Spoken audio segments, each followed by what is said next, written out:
प्रणाम गुरुदेव, प्रणाम गुरुमाँ। मेरा प्रश्न है कि जब हम सब जूनियों भुगत कर मनुष्य जूनी में आते हैं और सारे कर्मों को भोग लेते हैं, तो फिर मनुष्य जन्म में इतने दुख क्यों?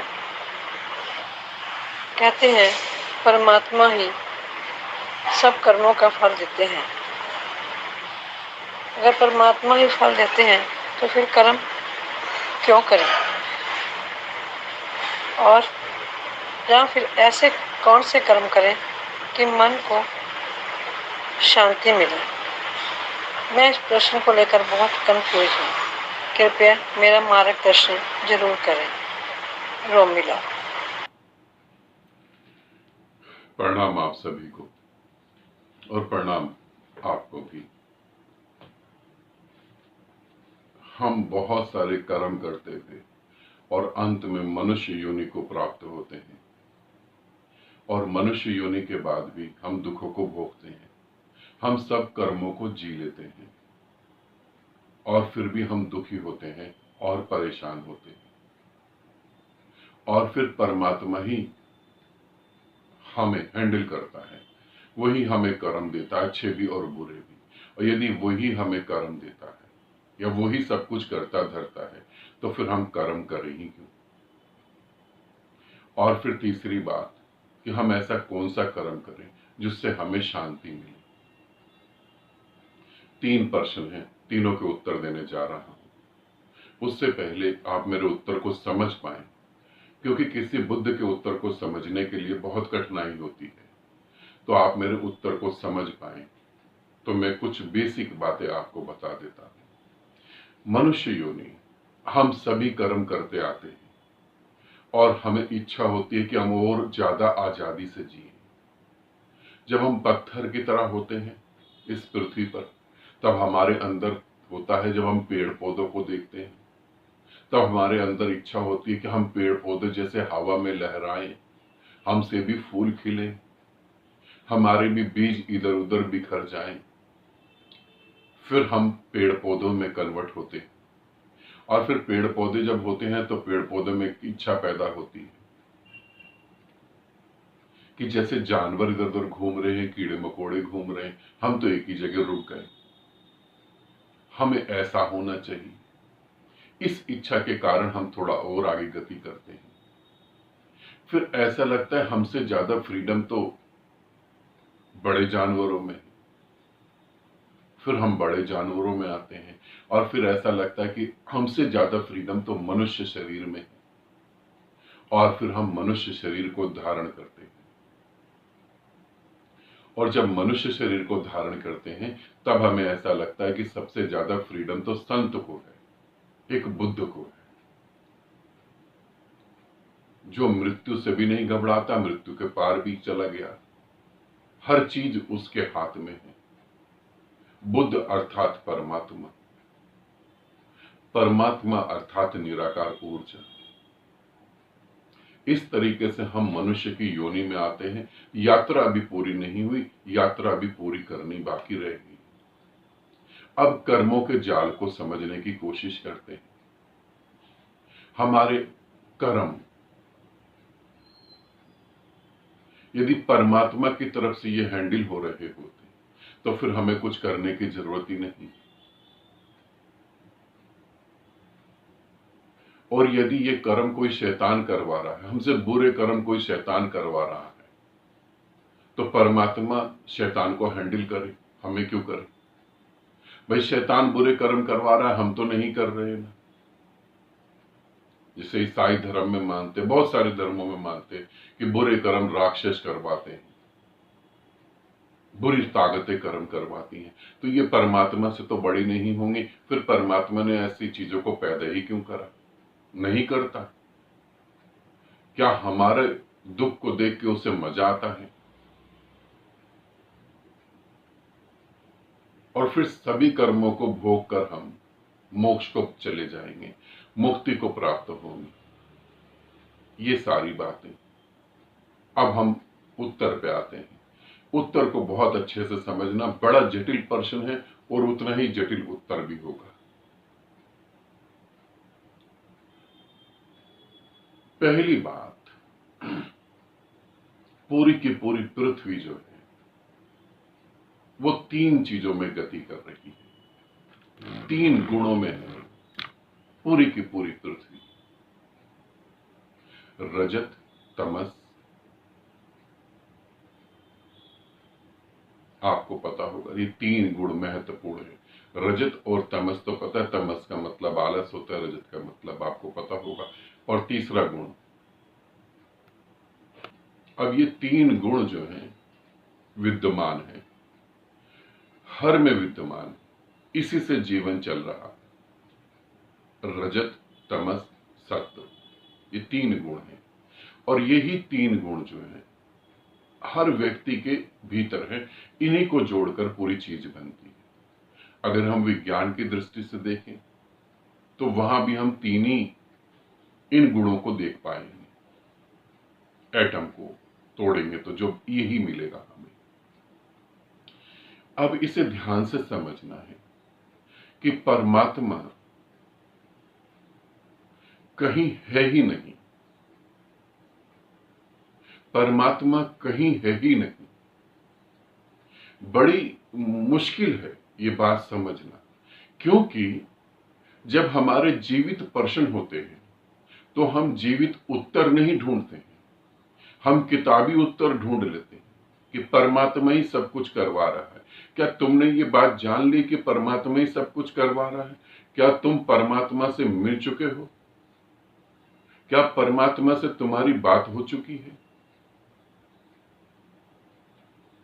शैतान ये कुछ करवा रहा है, क्या शैतान से तुम मिल चुके हो? क्या शैतान को तुमने देख लिया है? यदि इनसे मिल चुके हो, इनसे देख लिया है सब कुछ, तो तुम इनसे मुक्त हो जाते। परमात्मा तुम्हारे किसी भी कर्म का कोई फल नहीं देता है, क्योंकि वो है ही नहीं, देगा कहां से? तुम्हारे भीतर ये 3 गुण हैं और इन 3 गुणों से ही तुम्हारी गति होती है। इन 3 गुणों के ही कारण सब हो रहा है, परमात्मा नहीं है कहीं। ये 3 गुण लेके ही तुम पैदा होते हो, इसी से तुम्हारा पूरा भौतिक और मानसिक जितना भी कुछ है, हर चीज में, मानसिक शरीर भी इसी से निर्मित हो रखा है, उसमें भी यही है, पत्थर में भी यही है, पेड़ पौधों में भी यही है। जहां ऊर्जा गति कर रही है, जहां ऊर्जा है वहां सब यही है। अब हम कर्मों को भोगते आ रहे हैं, थोड़ा समझो, तुम कर्मों को भोगते आ रहे हो, तुम्हें कर्मों के प्रति होश है? तुमने जो कर्म करे उनके प्रति तुमको होश है? होश में ही तुम कर्म कर रहे थे। यदि तुम होश में कर्म कर रहे होते तो तुम वो कर्म कभी ना करते जिन कर्मों को करने के कारण तुम्हें दुख मिलता। क्या इस पृथ्वी पर कोई ऐसा आदमी है जो कहेगा कि मैं ये कर्म कर रहा हूं और मैं इसमें दुखी होऊंगा, मैं दुख के लिए जिंदगी को जी रहा हूं, मैं दुखी होना चाहता हूं, मैं दुखी मौत मरना चाहता हूं? नहीं, हम सब तो सुख चाहते हैं, दुख तो नहीं चाहते। फिर हम ये जो कर्म कर रहे हैं इसके प्रति हमें होश है? शादी में सुख मिलेगा, कर ली शादी। बच्चे होंगे तो सुख मिलेगा, कर लिए बच्चे। पैसा होगा तो सुख मिलेगा, हो गया पैसा, मिल गया सुख। पाओगे कहीं सुख मिल नहीं रहा है, फिर तुम कैसे कह सकते हो कि मैंने सभी कर्मों को भोग लिया है? कर्मों के प्रति होश तो है ही नहीं, नींद में करे जा रहे हो। फिर परमात्मा अगर सभी कर्मों का लेखा जोखा रखता है तो हमें ऐसे कर्म दे ही क्यों रहा है, हमें ऐसे कर्म करवाई क्यों रहा है? परमात्मा कहीं है ही नहीं। तुम नींद में सारे काम कर रहे हो, तुम्हें समझा दिया गया शादी करोगे तो सुख मिलेगा, सही में शादी करोगे तो सुख मिलेगा। यदि शादी करने के बाद सुख मिलता तो ये पृथ्वी स्वर्ग हो चुकी होती ना, फिर यहां दुखी क्यों होते सब?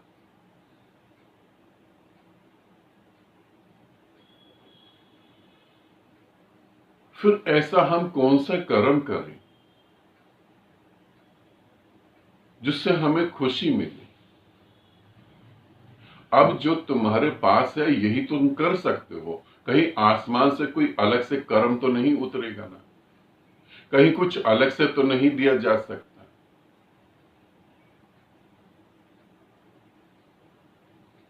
थोड़ा गहरे उतरो, ये किताबी उत्तरों को छोड़ दो, इसमें कहीं कुछ है नहीं।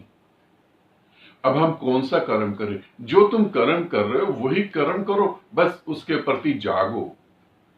अपने से पूछो, मैं ये कर रहा हूं, क्यों कर रहा हूं, किस लिए कर रहा हूं। समुंदर की जब तुम लहरों को देखोगे तो तुम पाओगे समुंदर कितना अशांत है। एक लहर मिट नहीं पाती, दूसरी फिर आ जाती है, दूसरी पूरी तरह अभी आई नहीं, तीसरी फिर पैदा हो गई।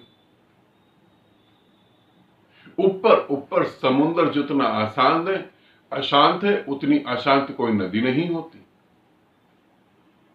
मगर जब समुंदर की गहराई में उतरोगे धीरे धीरे, और गहराई में उतरोगे धीरे धीरे, तब तुम पाओगे कोई लहर तो है ही नहीं, समुंदर जैसा शांत कहीं कुछ है ही नहीं। अपने कर्मों को देखो, ऊपर ऊपर तो लहरें उठ रही हैं, उन 3 गुणों के कारण उठ रही हैं।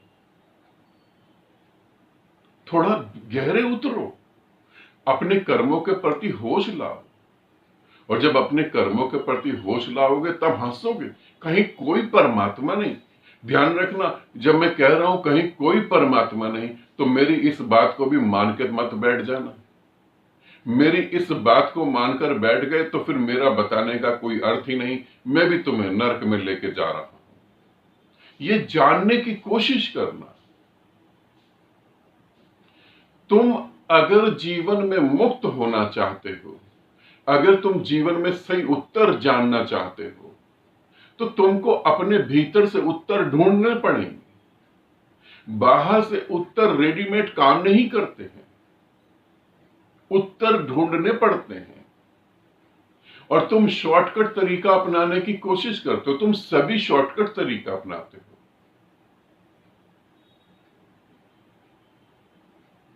उत्तर ढूंढो, भीतर उतरो, पूछो, अपने आप से पूछो कि क्या मैं कर्मों के प्रति होश में था?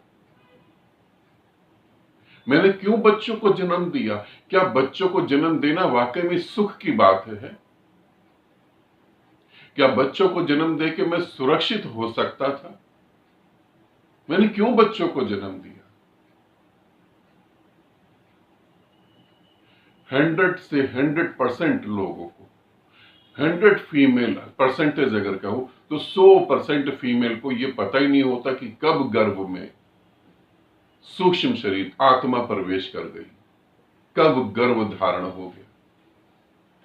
अगर पीरियड्स का समय छोड़ दिया जाए, अगर पीरियड्स को निकाल दिया जाए बॉडी से बाहर, तो औरत को तो ये पूरे 9 महीने तक नहीं पता लगेगा कि ये क्या हो गया। तुमको इतना भी होश नहीं है, और फिर तुम कहते हो कि कर्मों को हमने जी लिया। कर्मों को तुमने कहां जी लिया? ऐसे ही हो गया जैसे किसी ने बहुत शराब पी रखी हो और वो किसी शादी पार्टी में गया हो, सब लोग नाच रहे हो, वो भी खूब नाचा, मगर शराब का इतना नशा था, कुछ होश नहीं था, और सुबह आके घर पे सो गया। और जब उसने अपनी फोटो और वीडियो देखी तब हैरान हो गया कि अरे मैं ऐसे नाचा था।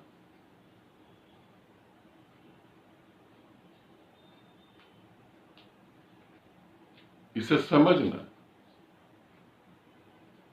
अभी कुछ समय पहले की बात है, हम सभी साधक साधिकाएं इकट्ठे हुए और वहां पर शाम के टाइम शराब का प्रोग्राम हुआ और शराब पी, और उसके बाद डांस चालू हो गया। और जब डांस चालू हुआ तो कुछ वीडियो भी शूट करी गई।